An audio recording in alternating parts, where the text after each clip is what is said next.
Okay, folks, you're gonna have to bear with me. I got a selfie stick that's clamped to my bench light, holding a selfie stick. Like I said, I'm just wow. And so I drilled the hole through on the wooden peg over here. Went all the way through. You ream it in and out. Make sure you get it from both sides. That'll get the burrs off of it mostly.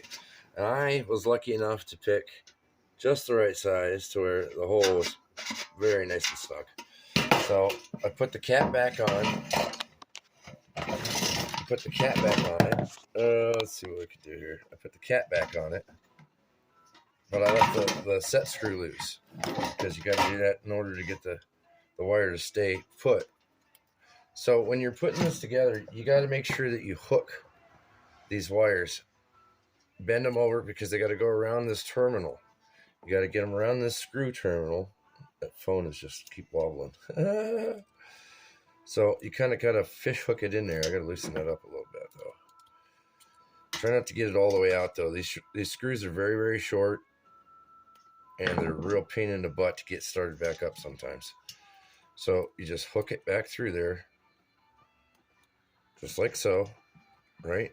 See it sticking out the other end? Now I'll take my screwdriver, smack it back down the other way, give it another push, keep bending it back around so it fits into the back cup of the screw right there. And you tighten it down. Oh, see, sucker got away from me. Anyway, I'll redo it later. You get the idea, because I don't want to eat up a lot of video time.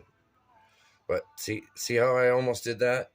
And then I corrected myself, because if the hook goes counter to the screw, it'll fray it all out and it'll look stupid. You got to flip this around and hook it the direction that the screw is going to spin to tighten. That way it snugs it in there.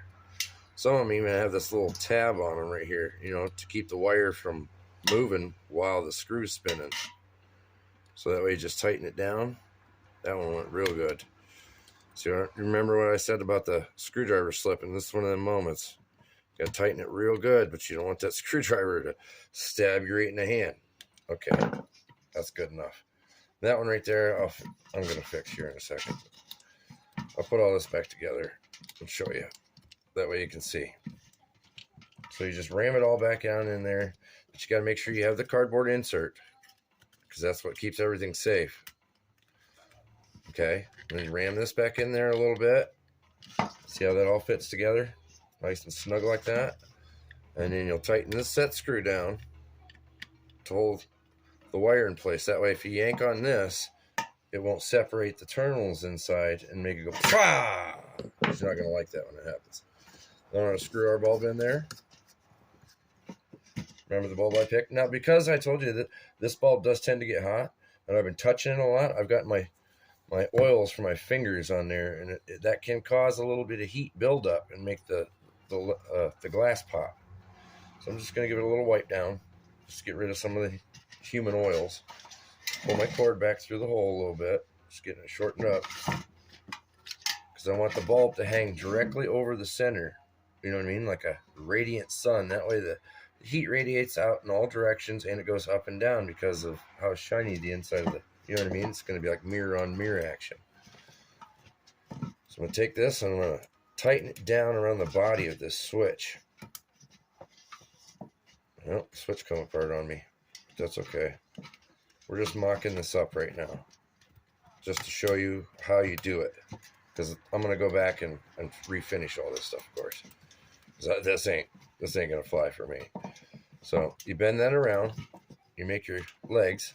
Now, I've even thought about taking little tabs, or maybe even a washer and a screw, and bending these wires down to a fine point so that I can screw it directly to the bottom to make sure that it doesn't move. So if this gets kicked or something, that bulb stays stationary. You know what I mean? It'll keep you from ending up with one of these numbers, and then you'll get a hot spot.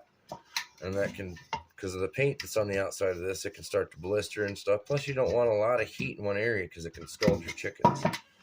So if you just keep it right in the middle, keep it up off the bottom a little bit. Like I said, you could take a screw, stick it down in there. No problems whatsoever. Then we light it up, put the lid on it, and then we're going to set our water canister right on top of this, because that heat is not going to be enough to melt that plastic when it's 20 degrees outside. So hopefully the selfie stick bounce didn't make anybody sick. Let me know if you try this thing out. I'm going to try it out, and I'll give you a video to let you know how it goes.